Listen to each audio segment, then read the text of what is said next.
Om.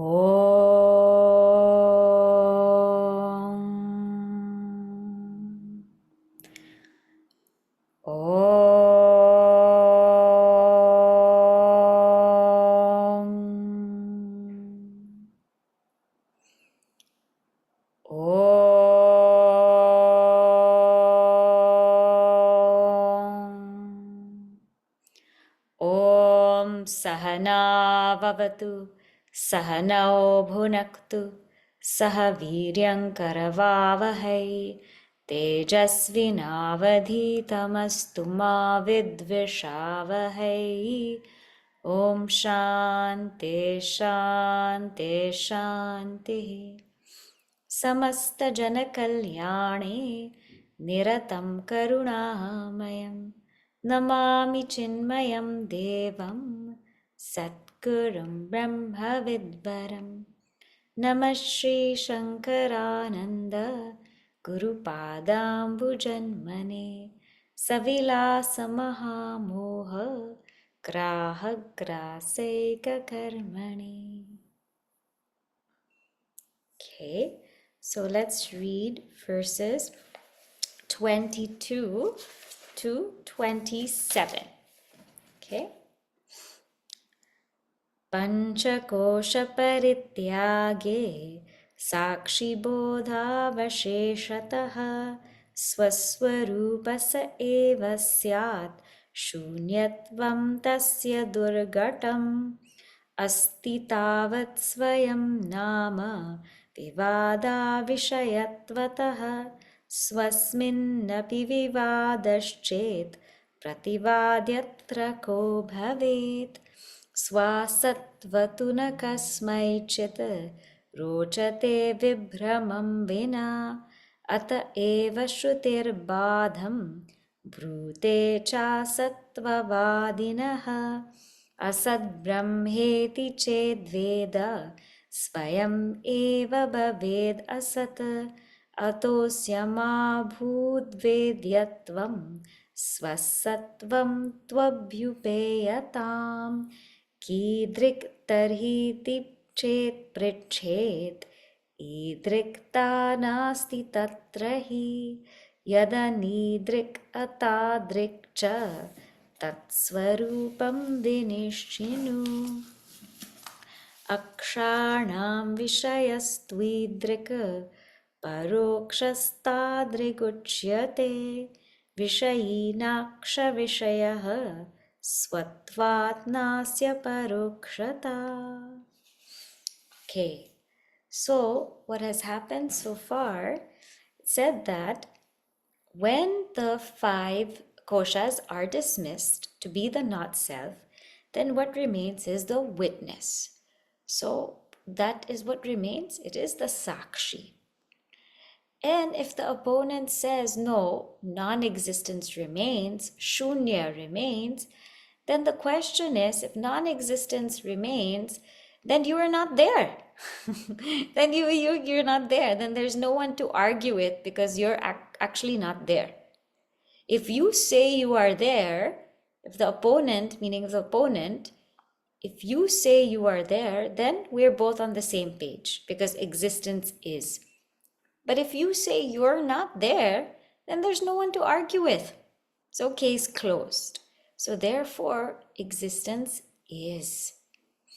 And we see that existence is because we say everything is. We don't say everything is not. And in our Upanishads, it says that the one who doesn't believe in the self doesn't believe in themselves. The one who says that the self is non-existent, they themselves become non-existent.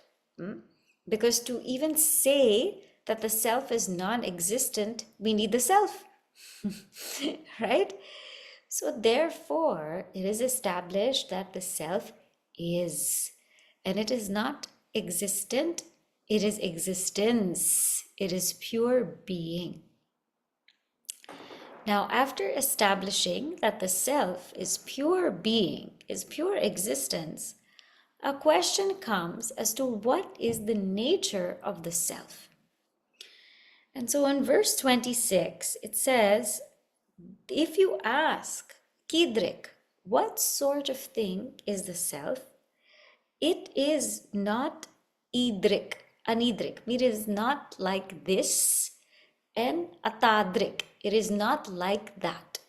A self is not like this, and the self is not like that. And therefore, its nature has to be determined. We have to understand what the self is. Well, what do you mean by it is not like this? Not like this means it is not pratyakṣa or direct perception. Not like that means it is not parokṣa or indirect knowledge. So we'll look at these two words a little more deeply today, and then we'll move ahead.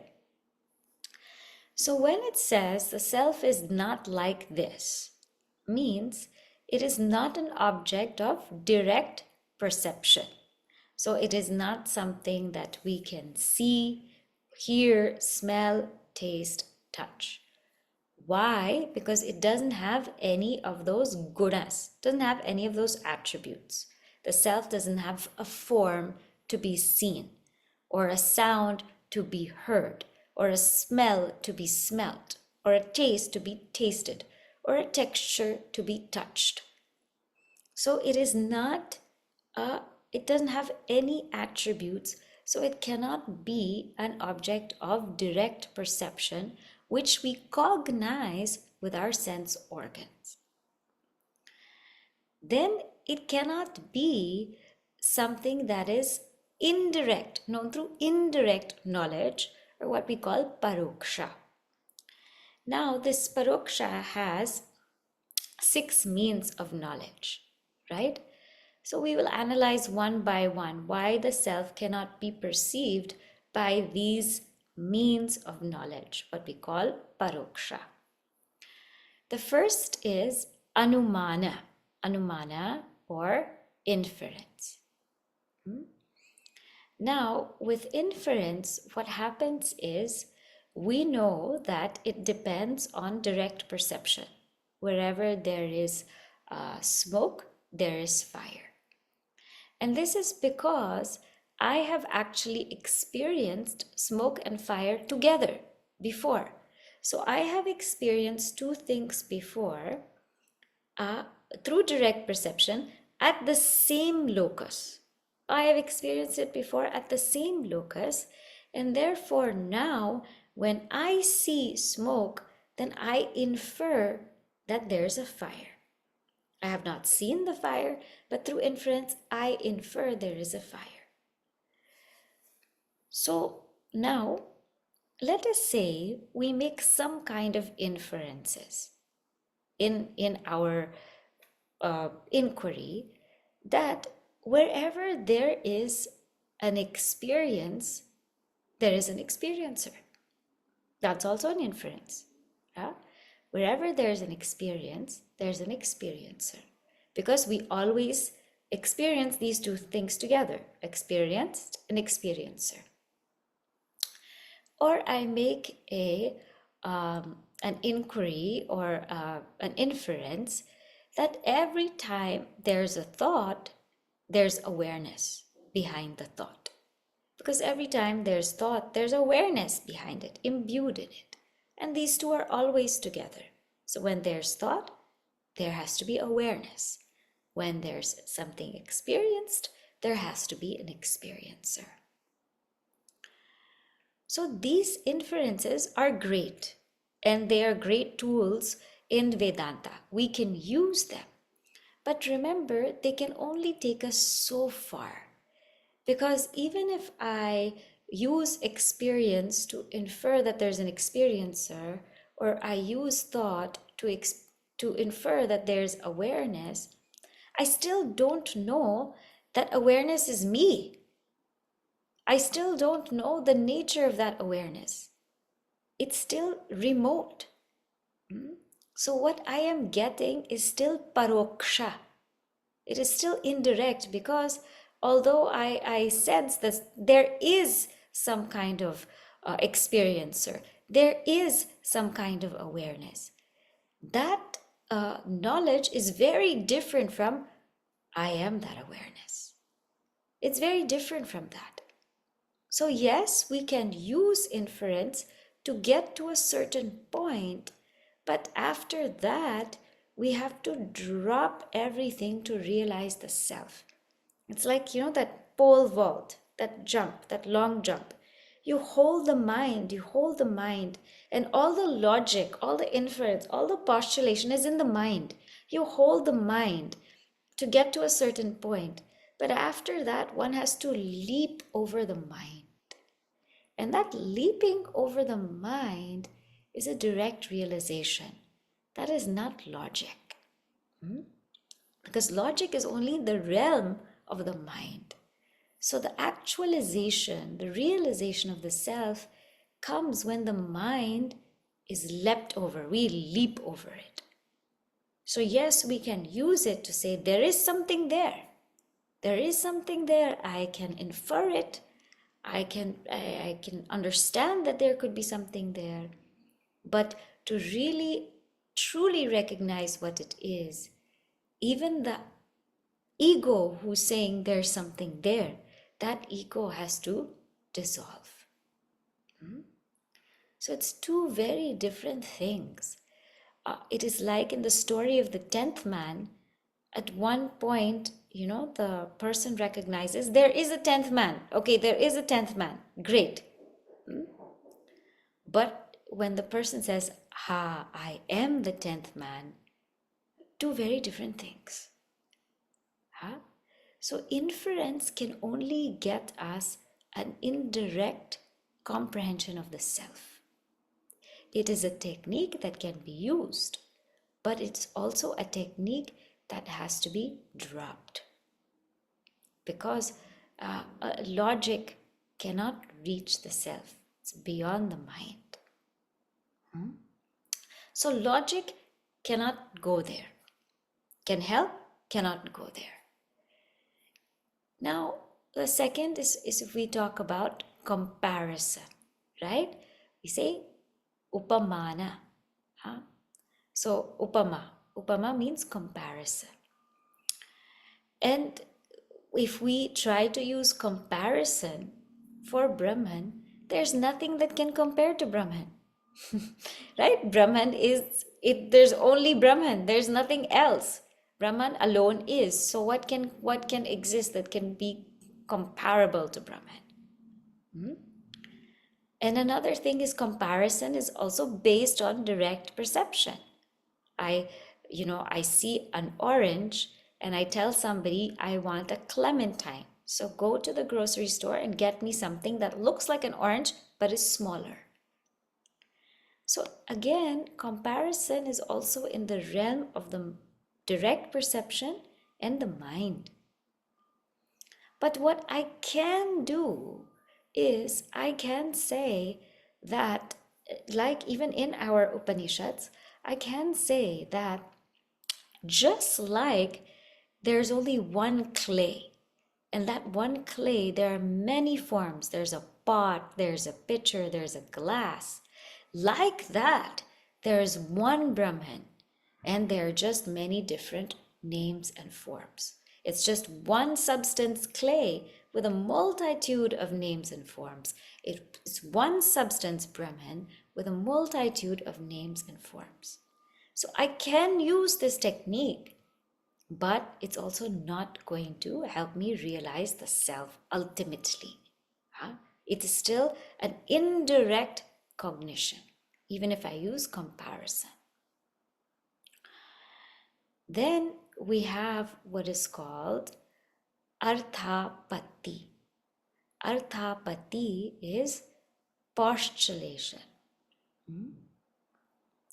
So Arthāpatti means that there are two facts. There are two facts that are not related to each other, and I postulate a third thing to get them to relate to each other. So I have two incompatible facts, and then I postulate some third thing to relate them. So the common example is Devadatta is fact. Fact number 1. Fact number 2 is, but I don't see him eating in the cafeteria. In the daytime, I never see him eating. So how are we going to put these two together? We postulate something that maybe he has food in his room and he's eating there. Or maybe he has some kind of thyroid problem. Or maybe it's his genes. So postulation is that we are postulating one thing to relate two incompatible facts. One other thing could be, the road is wet today. One fact. Second fact, but it didn't rain today. It didn't rain. So I postulate something, and that something is probably it rained last night. Or maybe somebody was watering their plants and that's how it got wet. So this is postulation. Now, we cannot postulate when it comes to Brahman because there's no change in Brahman. It's not like Brahman is getting fat or thin or wet or short or tall. Nothing's happening to Brahman. So if nothing's happening, no change is happening to Brahman, what am I going to postulate? I can't postulate anything. Nothing's happening to Brahman. And even if I say that this whole world, fact number 1, is there, right? Fact number 1 is there. Fact number 2, there must be a source to this world, right? And I postulate that Brahman could be the source. Brahman could be the source. But because Brahman is changeless, it cannot be the cause of anything. Because anytime something becomes the cause of something, it becomes modified. So Brahman is not also subject to postulation. You cannot postulate Brahman because it's changeless. It doesn't create anything. It doesn't cause anything. It's not the effect of anything. And postulation again depends on direct perception and the mind. The next one is what we call Anupalabdhi.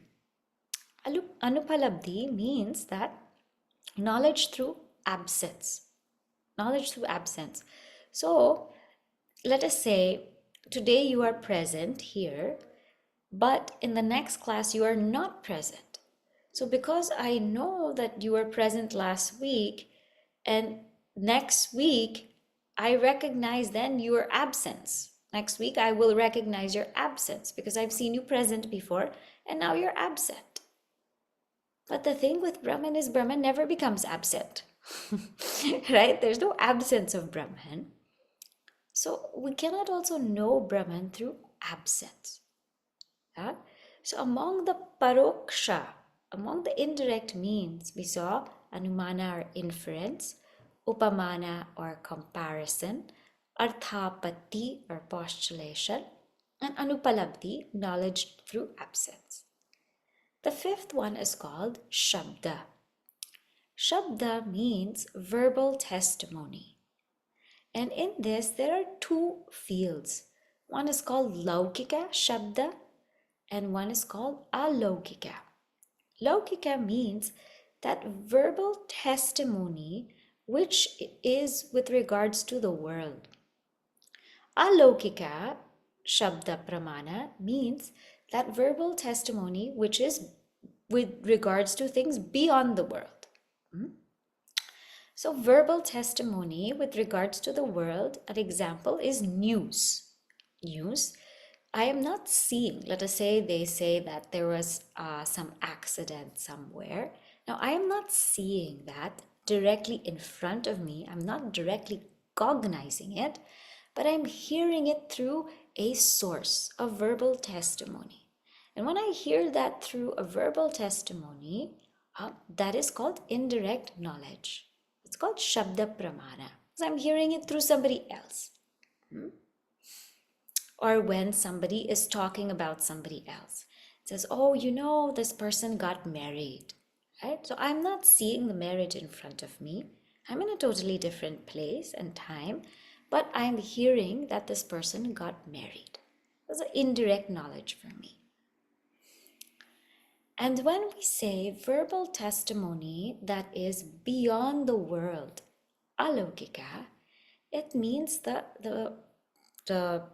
scriptures. It can be any scripture. It can be an Ayurvedic scripture that's giving us knowledge. It can be physics scripture, or any scripture that's giving us knowledge. It means about things beyond the world. So different realms. Matters that we cannot see, hear, think, we cannot comprehend in this world. Like Ayurveda will give, things about nadi, these subtle passages that we have. Or physics will give knowledge about these molecules that we cannot even perceive and comprehend. So also Upanishads will give this knowledge, right, which is beyond the world. It will give knowledge about our true nature, about Brahman. And it will reveal that Brahman is immediate. It is our own self. The Upanishad will reveal that. And it does give parokṣa jñāna. This parokṣa jñāna, this word we will see again in the next shloka. But parokṣa, it does give direct realization of the self. However, for that to happen, I have to be able to absorb that. So when the Upanishads say, you are Brahman, they are giving direct knowledge. But I have to absorb it. I have to internalize it. So we say the Upanishads here fall under parokṣa or indirect because they are giving us the lakshanas, they are giving us the indicators, they are giving us that direct truth, but I still have to internalize it. So in the 10th man story, the person will say, you are the 10th man. He's giving that direct knowledge, but it becomes a realization only when I say, yes, I am the 10th man. So even our Shastra will point it out directly, but realization comes when I directly recognize it. And that's why our Mahavakyas are great statements. First one is Prajnanam Brahma, consciousness is Brahman. Then is Tattvamasi, that thou art. Then it has to be Aham Brahmasmi. Yes, I am Brahman. And I am Atma Brahma. This Ātman is Brahman. So in this way, these are all not enough to know Brahman. They are helpful, but Brahman cannot be known through direct perception or through an indirect means. It is known only through a realization. So it says in verse 27, Aksharnam Vishayas tu īdṛk. So the senses can only perceive what is directly in front of them, which has those attributes. It can only perceive an object with form, with sound, with smell, with touch, with taste. And so therefore it cannot be Pratyakṣa, direct perception. And it cannot be parokṣa. It cannot be something indirect, because remember, Brahman is us ourself. It's us ourself, right? And all of these indirect means that we saw, they're illumined by Brahman. They're illumined by Brahman, so they cannot be used to know Brahman. So Brahman is not Pratyakṣa, not parokṣa. It's not like this, not like that. It's not an object of the senses, and it's definitely not an object of any kind of inferential knowledge. So what is Brahman now? Now we will see verse number 28.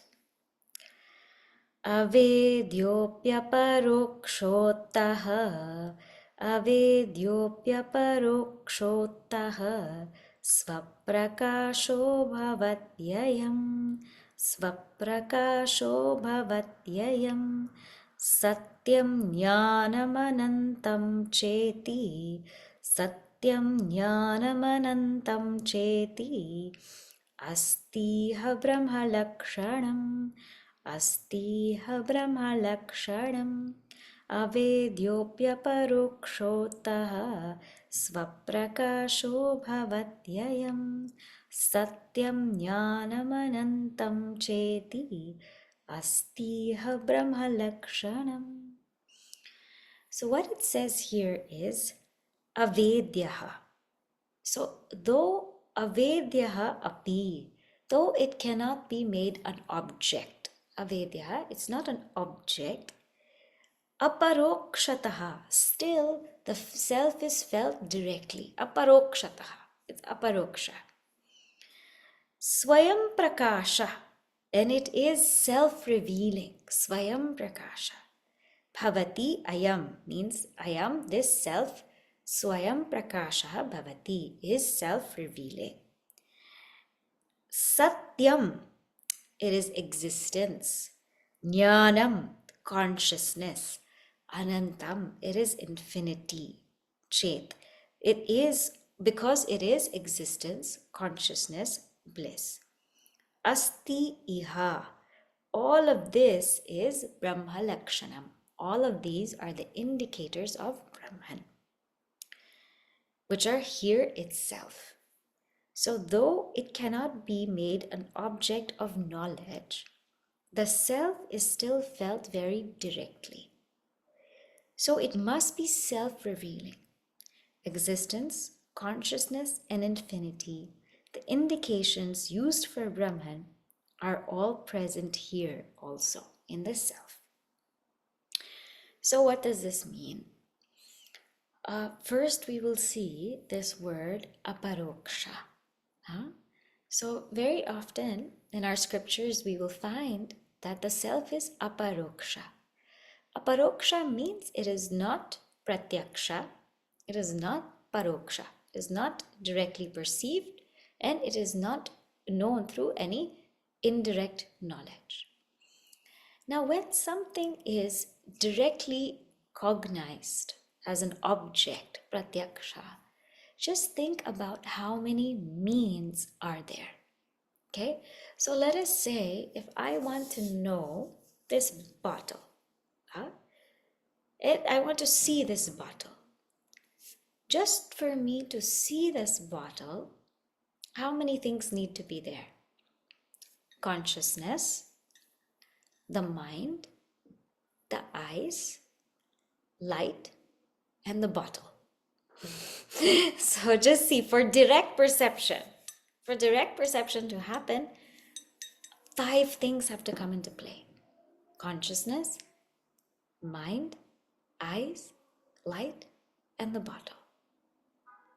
If the mind is unavailable, I cannot perceive this bottle. If the eyes are not available, there's something wrong with my eyes, I cannot see the bottle. If the bottle is not there, I definitely cannot see the bottle. So not only are 5 things required for direct perception, but these 5 things have to work together just to see a bottle. So just to hear a sound, there has to be consciousness, the mind, space, time, air for which the sound to move through, the faculty of hearing, and that sound, that actual sound. Just to hear a sound, so many things are required to hear sound. And this is what we call direct perception. So this, even if it's direct perception, it is full of mediums. It is full of different instruments of knowing, which have to work together. And if something is parokṣa, so indirectly known, like an inference, like I'm inferring fire. So to infer fire, what has to happen? I have to see smoke. So again, I'm talking about consciousness, mind, light, eyes, smoke, and there has to be space, and there has to be time. And in addition to all of these things, in my mind now, I have to have the thought of inferential cognition. That before I saw smoke, I saw fire with it. So now there must be fire.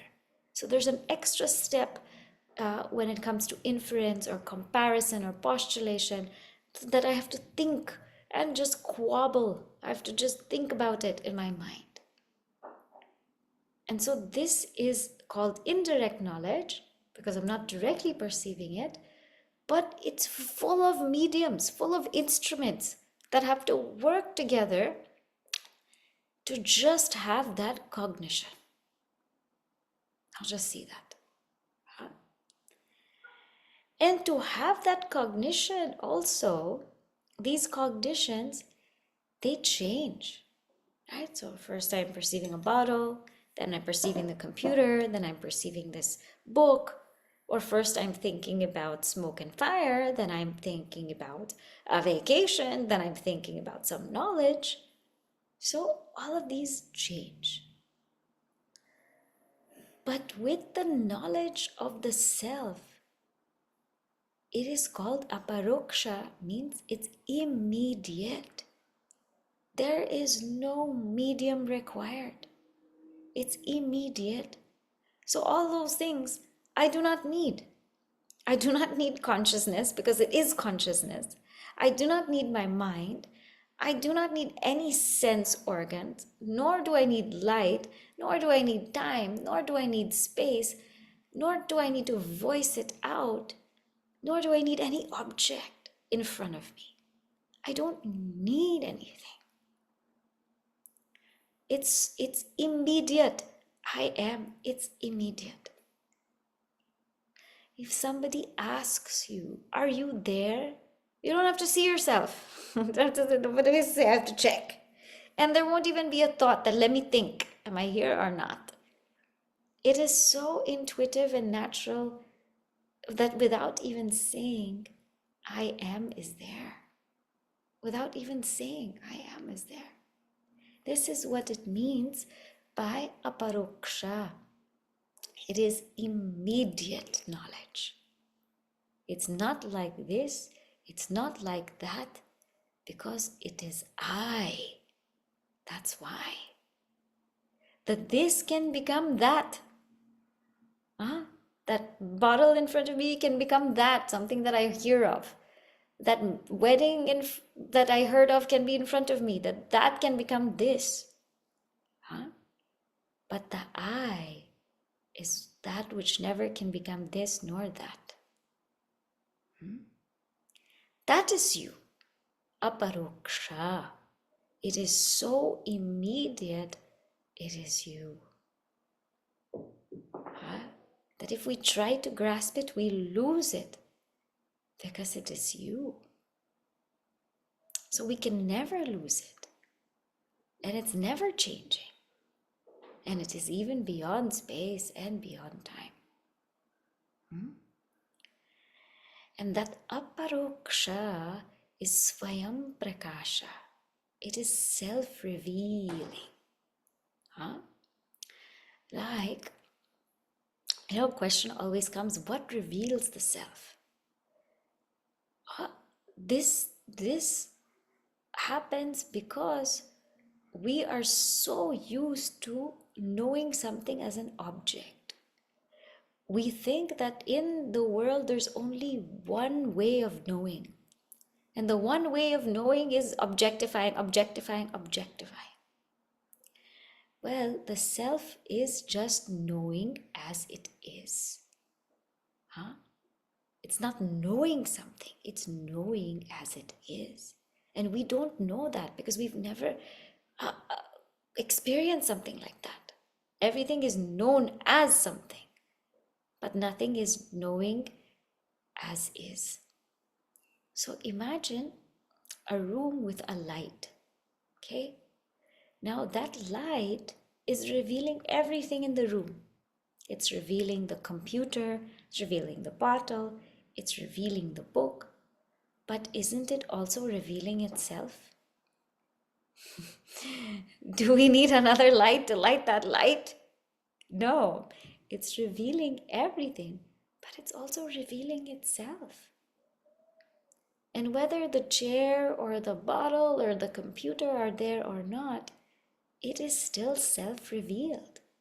So the objects can be there, the objects cannot be there. It's fine. It is self-revealed. And the chair doesn't need to be there to illumine that light, because it can't. But the light is as it is. So in the same way, consciousness is illumining everything. As its nature, not an action. It's illumining everything. In its presence, everything is illumined. But it is also self-luminous, just like that light. And it doesn't need anything to illuminate. Whether the object is there or not, it is illumination itself. The only difference is when the object's not there, that illumination is evident. When the object is there, it is not as evident. That's all. So Swayam Prakasha means it is self-revealing. It doesn't need anything else to reveal it. And just look at your own experience. Do you need anything else to reveal that you are there? Do you need somebody else to tell you are there? We don't need our eyes to tell us we're there. We don't need our thought to tell us we are there. Do we need somebody else to say, hey, you're there? We don't need anything, right? That I am is a immediate and self-revealing direct experience. This is what it means. This is what it means. And how is that experience? What is the lakshana? What is the indicator given by our scriptures to understand it even more deeply? First is satyam. Satyam is to say that it is truth. Truth or reality means it is changeless. So this I is satyam. It means it is changeless. Because anything that changes is not real. If something keeps on changing, we begin to doubt it. We're like, oh, I'm not sure about this thing. It keeps changing, right? So reality is changeless. It is I. Now, in your experience, what is that which is changeless? That I am is changeless. So sometimes our experience in the day will become, I am a man, I'm a woman, I'm a husband, I'm a wife, I'm a mother, I'm a father, I'm an employer, employee, I'm a student, I'm a teacher. The last part will always change. But what stays the same is, I am. I am. That we cannot doubt. So many times we want to prove the self. But we only strive to prove something we doubt. Right? If we doubt something, we strive to prove it. But can we doubt the self? Can we doubt that I am?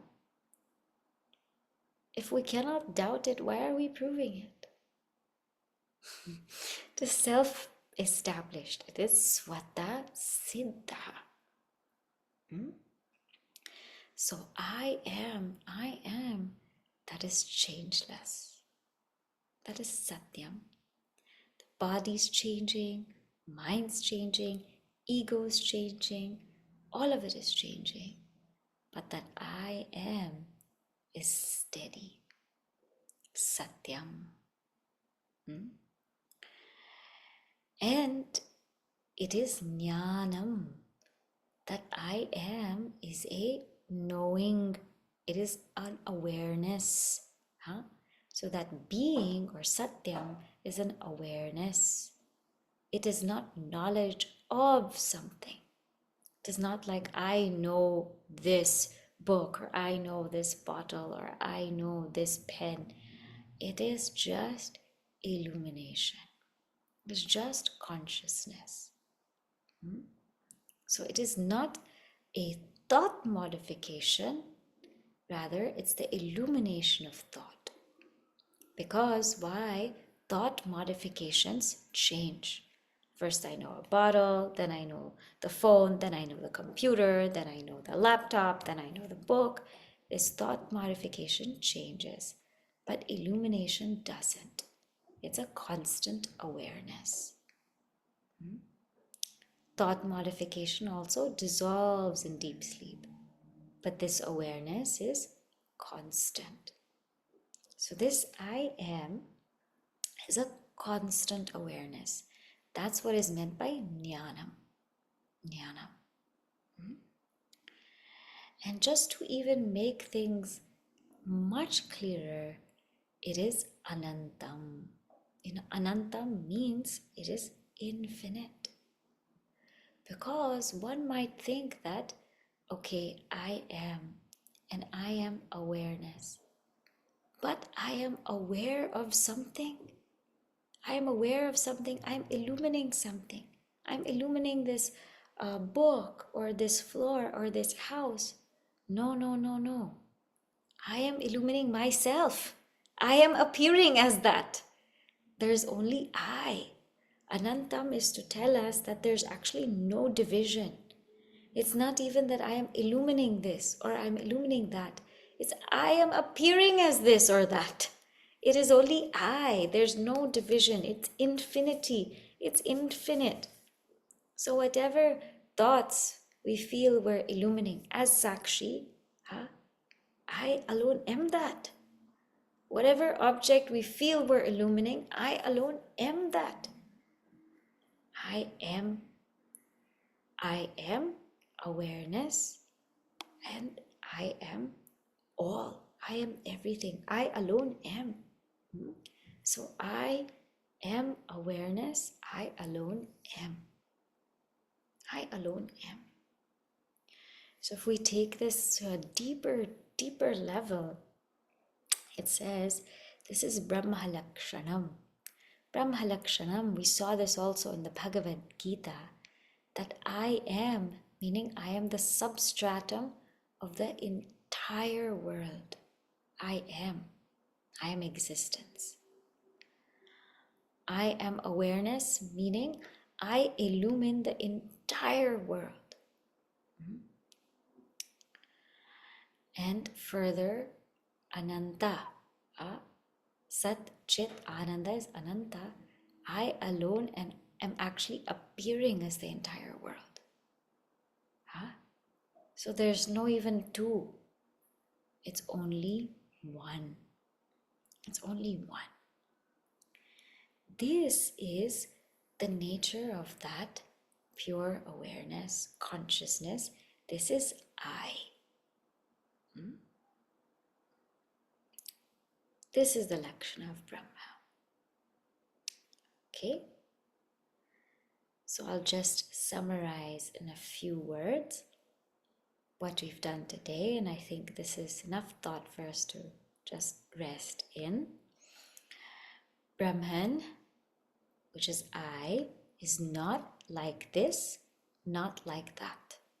Not like this, meaning it is not directly cognized as an object in front of me through my senses. Not like that, meaning it is not an object of inference, any type of inference. Brahman is I. It is called apprehended. Apprehended meaning it is immediate. It doesn't need any instrument of knowledge to know, because it is I. It doesn't even need a thought. Brahman doesn't even need the word Brahman. It doesn't even need the thought Brahman. It is I. It is parokṣa. All those things are just indicators. And that Brahman doesn't need anything else to reveal it. It is self-revealing. It is self-revealing. Swayam prakasha. And that the further indications are, it is Satyam, changeless existence. Jnanam, it is knowing, it is illumination itself. And Anantam, meaning it is infinite. That's all there is. That is my real nature. It is ever experienced. That's why earlier when it said Swayam Eva Anubhutitvat, meaning Brahman is of the nature of experience, is ever experienced. But remember, is ever experienced as the subject. So we have to do what we are absolutely not used to, are used to objectifying. Here, it's telling us to drop all the objects and just remain as the subject. Okay? So we'll stop here. I'll say the closing prayer, then I can take any questions. Om Purnamadav Purnamidam Purnat Purnamudachyate Purnasya Purnamadaya Purnameva Vashishyate. Om Shanti Shanti Shanti. Harihi Om Shri Gurubhyo Namaha. Harihi Om.